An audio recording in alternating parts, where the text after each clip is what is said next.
नमल इस्तफ़ासा अगली पेशी पे गवाहों को पेश करेगा।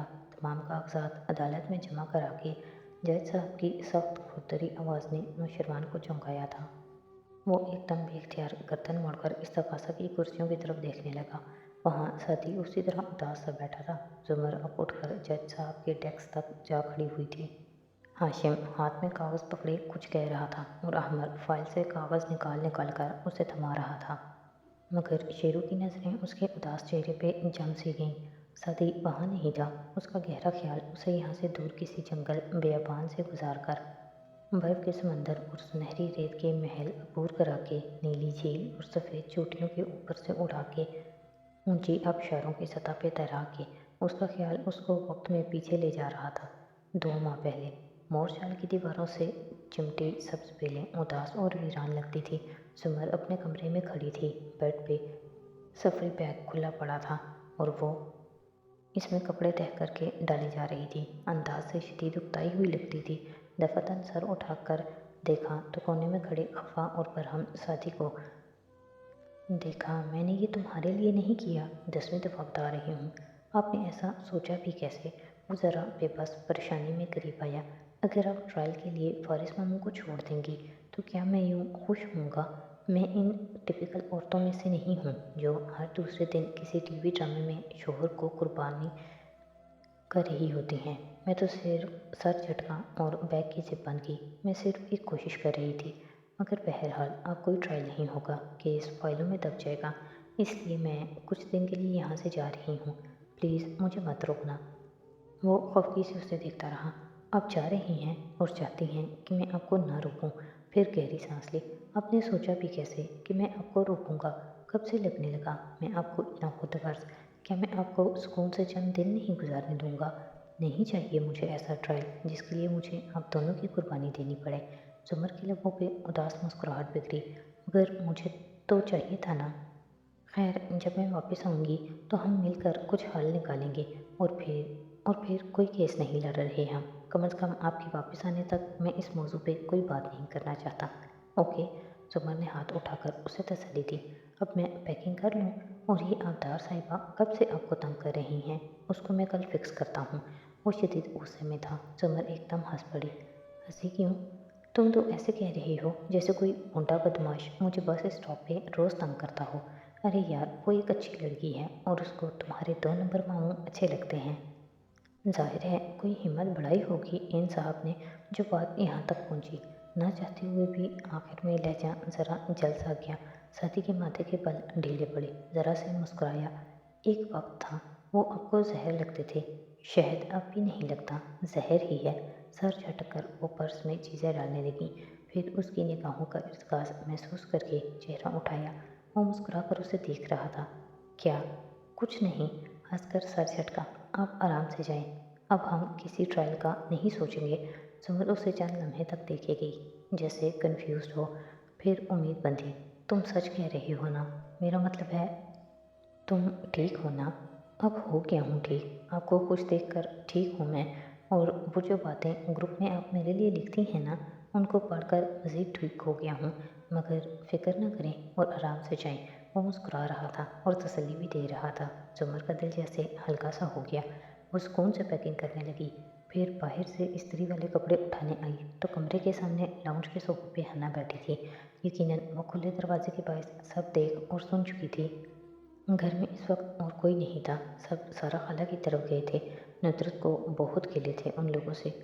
उसको जज मत करें। सुमर को इस्त्री स्टैंड से तयशुदा कपड़े उठाते देखकर वो बेखुदी के आलम में बोली थी। जुमर ने चौंक कर उसे देखा। वो बीमार है अवतार, उसको जज मत करें। जुमर ने जवाब में कुछ नहीं कहा, बस कपड़े उठाती रही। दोनों के बीच शादी के आने के बाद से दर आने वाला तनाव एकदम ज़्यादा महसूस होने लगा था। फिर हुनैन शिकस्तगी से बोली, सॉरी, मुझे ये नहीं कहना चाहिए था। मेरा मुकाम ऐसा नहीं है कि मैं आपको गलत या सही बता सकूं। जुमर एक झटके से उसकी तरफ घूमी, पैर ऊपर करके बैठी। उस उदास लड़की की संजीदगी से उसे देखा। तुम साथी की जगह नहीं ले सकती हुनैन। तुम साथी कभी नहीं बन सकती। जो मेरे लिए साथी है वो तुम नहीं हो सकती कभी भी। हुनैन टुकर टुकर उसका चेहरा देखने लगी। दिल इतना ज़ोर का टूटा था कि उसे अपने कानों में किरचियाँ बिखरने की आवाज़ें भी सुनाई देती। चंद लम्हे खामोशी छाई रही। हर शख्स का अपना मुकाम होता है। तुम साथी नहीं बन सकते, न तुम उसकी तरह हो। तुम हुनैन हो, और जो तुम मेरे लिए हो वो साथी मेरे लिए नहीं बन सकता। इसी तरह फारिस, साथी या दुनिया में कोई भी शख्स, ख्वाह उससे मैं कितनी ही मोहब्बत करूं या वो मुझसे मोहब्बत करे, वो मेरे लिए हुनैन नहीं हो सकता। हुनैन की जगह कोई नहीं ले सकता।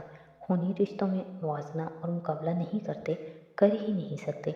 हर शख्स की अपनी जगह होती है, तुम्हारी भी है, और इस जगह को कोई नहीं भर सकता। आंसू हुनैन की आंखों में चमकने लगे, लब हल्की सी मुस्कुराहट में ढले।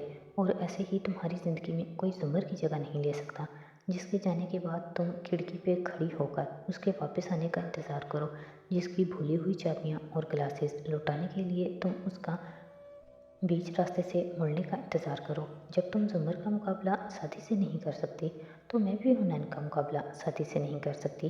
हुनैन ने इस बात में सर हिला दिया। आंखों पे छाई गर्द को जुमर ने पानी डालकर जैसे धोया था। जुमर कपड़े लेकर आगे बढ़ गई, और वो एक खुशगवार एहसास में घिरी बैठी रह गई। एक मोहब्बत खोई तो क्या हुआ, बहुत सी मिल भी तो गई। साथी आहिस्ता से उसके साथ आकर बैठा तो हन्ना चौंकी। उसकी मुस्कुराहट गायब हुई थी और चेहरे पे वीरानी थी। हमने ट्रायल लड़ना है हन्ना, मुझे बताओ कैसे। हुनैन के दिल को धक्का सा लगा। तो वो सब जो भी कहा, ये मेरी जंग है, मुझे लड़नी है, उनको परेशान नहीं करना चाहता। सॉरी, मगर मैं टीम फारिस हूँ, और मेरा ख्याल है आपको बिल्कुल भी इंसाफ नहीं मिलेगा। ये सब बेकार की बातें हैं भाई। वो उल्टा उसे समझाने लगी। साथी बिना तासुर लिए बस उसे देखे गया। आज अपने आलमी तनमीम से वो निकला तो खुद को अदालती कमरे में पाया। फिर सर झटक वो उठा और जाने वालों के साथ बाहर निकल गया। उसकी कुर्सी वहीं पड़ी रही। दीवार पर लगी घड़ी की सुइयां अपनी मुसाफत तय करती रहीं। रोशनी, अंधेरा, रोशनी, बारिश, आंधी, फिर अंधेरा, फिर रोशनी। खिड़की से बाहर आसमान के सारे बदलते अक्स उस कुर्सी पे पड़ते रहे, यहाँ तक कि वो वापस आकर इस पे बैठा। आज स्याह कुर्ते और सफ़ेद शलवार में मलबूस था, और यूँ लगता था गोया बिलखुसूस तैयार हुआ हो। ताज़ा शेव, ताज़ा कलमों से तराशे बाल, नया कुर्ता शलवार, पैरों में पेशावरी चप्पल। वो गोया तैयार था गवाही देने के लिए। नज़र उठाकर इतराफ में देखा तो सब अपनी मामूल की कुर्सियों पर आ बैठे थे। हलचल और आवाज़ों के बीच भी वो देख सकता था। नौशेवान चुपचाप हाशिम के पहलू में बैठा। उसका चेहरा वीरान और आंखें रत जगह के बायस सुर्ख थी। वो बिल्कुल लाताल्लुक सा सामने देख रहा था, किसी गैर मरई नुक्ते को। शायद उसकी नज़रों में बहुत से नुक्ते थे, सफ़ेद नुक्ते, टीवी स्क्रीन के सफ़ेद शोर की तरह। 2 माह पहले उसने चैनल बदला तो स्क्रीन पे सफ़ेद दाने से आ रहे थे, वाइट नॉइज़। हाशिम ने बेतासुर चेहरे के साथ अगला चैनल लगा लिया। वो इस वक्त आधी आस्तीन की शर्ट और ट्राउज़र में बैठा, बाजू सोफे की पुष्ट पे फैलाए हुए और पाँव मेज़ पे रखे हुए था। ये उसके आराम का वक्त था। बेडरूम की बत्तियाँ भी मध्यम थीं। ऐसे में दरवाज़ा दस्तक के बाद खुला तो उसने चौंक कर देखा। चौखट में शेरू नज़र आ रहा था। नीम रोशन माहौल में भी वो उसकी आंखों की सुर्खी देख सकता था। तुमने ड्रग्स ली हैं क्या? हाशिम बोला तो लहजा ना सख्त था ना नर्म, बस वो जानना चाहता था। तो नौशरवान खामोशी से अंदर आया और अपने पीछे दरवाज़ा बंद किया। लॉक के चौखट में घुसकर क्लिक होने की आवाज़ आई। शेरू हाथ पीछे दरवाजे पे रखे यूं ही खड़ा रहा। मैं इंटरव्यू नहीं दे सकता। हाशिम ने ना आबरू भींचे न गर्मी जाहिर की, बस समझने वाले अंदाज में उसे देखा। मैं साथी की तरह इंटरव्यू नहीं दे सकता। आपने जो इंटरव्यू मेरे लिए रखवाया है उसको मंसूख कर दें। क्यों? उसने सादगी से पूछा। स्याह आंखें नौशरवान की सुनहरी आंखों पे जमी थी। चंद पल सिर के, सर्द रोशनियों का नीम अंधेरा, मध्यम सी टीवी की आवाज़ खिड़की के बाहर बहती भटकती रात, सब खामोश थे। मुझसे वो स्क्रिप्ट नहीं बोला जाएगा भाई, लोग मुझसे नफरत करते हैं, वो फटी हुई आवाज़ में कह रहा था। जब से उसका इंटरव्यू आया है, मैं जिस जगह जाऊँ लोग या तो मुझे बातें सुनाते हैं या नफ़रत से देखते हैं। मैं किसी पार्टी में किसी टेबल पर बैठूँ तो लोग वहाँ से उठ जाते हैं। मैं काबिल नफ़रत, काबिल हकारत बनकर रह गया हूँ। उसकी आवाज़ भीगी हुई थी, लहजा टूटा हुआ था। उसने सारी ज़िंदगी मेरे साथ यही किया है, मुझे हमेशा अंधेरों में धकेल कर सारी रोशनी खुद समेटनी चाहिए। वो अब भी मेरे साथ यही कर रहा है। जो बूट मैंने उसके मुंह पे मारे थे, वो मेरे हर दोस्त, हर अजीज़ पब्लिक के हर आदमी से मेरे मुंह पे लगवा रहा है। मैं कैद होकर रह गया हूँ। मुल्क से बाहर चले जाओ, इससे क्या होगा? मेरा सोशल सर्कल तो वही रहेगा ना। मैं एक दफ़ा भागा था, अब नहीं भागूंगा। एक अज़म से उसने नफ़ी में सर हिलाया। मैं इंटरव्यू नहीं दूंगा, कुछ नहीं बोलूँगा, क्योंकि मेरे पास खामोश रहने का हक है। बर्डन ऑफ प्रूफ इल्ज़ाम लगाने वाले पे होता है, उन्हें साबित करने दे अदालत में। उनके खिलाफ मेरा दिफा करें भाई, मुझे बरी करवा दें, ताकि मैं फ़ख्र से कह सकूं कि मैं बेगुनाह था, तभी मुझे बरी किया गया है। हाशिम चंद सानिया खामोशी से उसे देखता रहा। शेरू के चेहरे से वाज़ेह था कि वो बहुत मुश्किल से इस फैसले पे पहुंचा है। हम ट्रायल पे नहीं जा रहे शेरू, मैं इस केस को फाइलों में दबा दूंगा।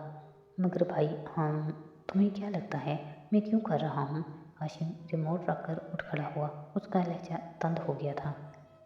क्या यही बार बार कहना कि मैं ट्रायल में नहीं जाऊँगा? नुशरवान से कोई जवाब न बन पड़ा। हाशिम छोटे छोटे कदम उठाता उसके सामने आ रुका। उसकी आंखों में देखा। मैं ये तुम्हें बचाने के लिए नहीं कर रहा था, मैं ये खुद को बचाने के लिए कर रहा हूँ। मगर आपका तो नाम ही नहीं। मैं ये अपनी रूह बचाने के लिए कर रहा हूँ। जानते हो ट्रायल में जाएंगे तो क्या होगा? वो तेज़ी और दुरुस्ती से बोला था। मुझे उनके ख़ानदान के एक एक शख्स को अदालत में घसीट घसीट कर बेइज्जत करना होगा। मुझे जुमर को एक करप्ट वकील और एक मुनाफिक औरत साबित करना होगा, जो अपने शोहर के खिलाफ भी प्लानिंग करती रही है। मुझे साथी को दहशतगर्द और मुजरिम और हवस परस्त लालची नौजवान साबित करना होगा। हुनैन को बदकिरदार और फारिस को कातिल साबित करना होगा। जब हम इन सब के किरदार मास्क कर चुके होंगे, फाइलें खोल खोल कर जज को दिखाएंगे कि नुसरत यूसुफ ने नाजायज़ ज़मीन पे कब्जा कर रखा है और उनके बड़े अब्बा अपनी मुलाजमत के दौरान कितनी दफ़ा रिश्वत ले चुके हैं। और जब ये कहानियाँ अखबारों में छपेंगी और टीवी पे दिखाई जाएंगी, तब तब अदालत शादी की बात पे यकीन करना ख़त्म करेगी। तुम्हें बेगुनाह साबित करने के लिए या तो मैं इस पूरे ख़ानदान को नए सिरे से तबाह करूँ या इस केस को ही दबा दूँ। दोनों सूरतों में जीतेंगे हम ही। तो फिर मैं क्यों करूँ उनके साथ दोबारा ऐसे? क्या हमने कम नुकसान किया है पहले उस ख़ानदान का? कितने लोग मारे, कितने अभी तक बीमार हैं हमारी वजह से? और साथ ही क्या मैं उसे दहशतगर्द साबित कर दूँ? क्या ये उसको मार डालने के बराबर नहीं होगा? तुम क्यों चाहते हो कि मैं मूव ऑन ना करूँ, इस सब को छोड़कर नई ज़िंदगी शुरू ना करूँ? बहुत दिफा कर लिया मैंने तुम्हारा, अब नहीं करूँगा। और तुम चुपचाप वही करोगे जो मैं कहूँगा। ये मैं अपने मफाद के लिए नहीं कर रहा। मुझे अदालत में कोई नहीं हरा सकता नौशरवान, जुमर और साथी मिलकर भी नहीं। मगर ये सब मैं अपनी रूह और उनकी ज़िंदगियों के लिए कर रहा हूँ। नौशरवान हक दहक सा उसे देख रहा था। उसे इस सब की उम्मीद न थी। टीवी स्क्रीन हनूज चल रही थी। सिग्नल प्रॉब्लम की वजह से इस चैनल पे रंग बिरंगे दाने से उभरते नजर आने लगे थे। सातों रंग के दाने। आज रिकॉर्डर के लिए अपना नाम बताइए। किसी मगनातीसी ने लोहे के इन सारे ज़र्रात को गहरे कुएं से बाहर खींच निकाला। नौशरवान संभल कर अपने गिर्द मौजूद अदालती कमरे का एहसास करके कटहरे की तरफ देखने लगा, जहाँ सादी खड़ा था। कटहरे के अंदर वो हल्फ ले चुका था और अब उसके सामने 3 कदम नीचे खड़ी जुमर गर्दन उठाकर उसे देखती नरमी से पूछ रही थी। साथी जुल्फ़िकार यूसुफ खान। उसने कटहरे की रेलिंग पे दोनों हाथ जमाए पूरी तमानियत से कहा था। आप कहाँ पैदा हुए थे? इस्लामाबाद। मज़कूरा वाक़ये से पहले आप क्या करते थे? सब खामोशी से इन दोनों को सुन रहे थे। मैं केमिकल इंजीनियर था। ज़रा ऊंचा बोलें, जुमर ने इशारा किया। वो हल्का सा खंगार कर बोला, मैं केमिकल इंजीनियर हूँ, यूनिवर्सिटी ऑफ लीड्स से मैंने तालीम हासिल की है और मैं नेस्कॉम में बतौर साइंसदान काम करता था। थरकोल पावर प्रोजेक्ट का मैं सीनियर इंजीनियर था। साथी के चेहरे पे तमन्नियत थी और उठी गर्दन और ठंडी आंखों के साथ बता रहा था। जज साहब रोक उसकी जानिब तिरछा किए गौर से उसे देख रहे थे। साथी यूसुफ, आपके वालिद क्या करते थे? जुमर दोनों हाथ बाहम फंसाए खड़ी पूछ रही थी। वो एक टीचर थे। मैं 13 साल का था जब उनकी डेथ हुई। और आपकी वालदा? अब्बू की डेथ के बाद उन्होंने टीचिंग शुरू की, हमें बड़ा किया। फिर बाद में उन्होंने रेस्टोरेंट खोल लिया, किराए पे शॉप हासिल की थी। हमारा घर भी किराए का था। जुमर ने चेहरा मोड़कर साहिब जज के तासुरात देखे, फिर वापस उसकी तरफ घूमी। जज साहब ऐनक के पीछे से बेतासुर नज़रों से उसे देख रहे थे। तो आप फिर लीड्स पढ़ने कैसे गए? मैंने एक स्कॉलरशिप अप्लाई की थी। मुझे बताया गया कि मुझे स्कॉलरशिप मिली है, एक अमीर आदमी मुझे स्पॉन्सर करेगा। क्या वाकई ऐसा ही था? मैं कई बरस तक समझता रहा कि ऐसा ही है, मगर बहुत देर से मुझे मालूम हुआ कि मेरी फ़ीस जुमर यूसुफ देती हैं, और मैंने आपको इस बात से क्यों आगाह नहीं किया था? क्योंकि आपको आपका वाहिद प्लाट में बेचने नहीं देता कभी। आपने मुझे बताए बगैर उसे बेचा और फिर मेरी फ़ीस भरी, 5 साल तक भरी। वो उदासी से मुस्कुराया। जुमर भी हल्का सा मुस्कुराई। माहौल में एक नरम से हलूस भरी मोहब्बत की खुशबू आने लगी। Too poetic. पीछे कुर्सी पे विराजमान हाशिम ने ऊंची आवाज़ में तबसरा किया था। जुमर उसकी तरफ घूमी ही थी कि जज साहब बोले, आपको कोई एतराज़ करना है कारदार साहब? नहीं योर ऑनर, मैं तो महज ऊंचा सोच रहा था। सादगी से शाने उठ गए। इस खुशबू का असर एकदम टूट सा गया। जुमर वापस घूमी, सिलसिला कलाम वहीं से जोड़ा। सो जब भी आप ये कहते थे कि आप स्कॉलरशिप पे गए हैं, आप इस स्कॉलरशिप की हकीकत से वाकिफ़ होते थे?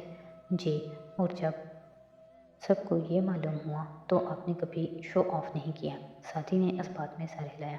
जहाँ तक मुझे याद है ऐसा ही है। नौशरवान फ़ौरन हाशिम की तरफ झुका। जब मैं इसके रेस्टोरेंट गया था और एक बच्चा मेरी कार के नीचे आते आते बचा था, तब इसने भरे मजमू के सामने स्कॉलरशिप की बात की थी। तब तो इसको पता था ये झूठ बोल रहा है। वो झूठ नहीं बोलेगा, उसे याद नहीं होगा। तो ऑब्जेक्ट करे ना। शेरू झंझलाया। हाशिम ने उसे घूरा ताकि साबित हो जाए कि तुम उसके रेस्टोरेंट गए थे। चुप करके बैठो। शेरू कड़वा सा मुंह बनाकर पीछे हो गया।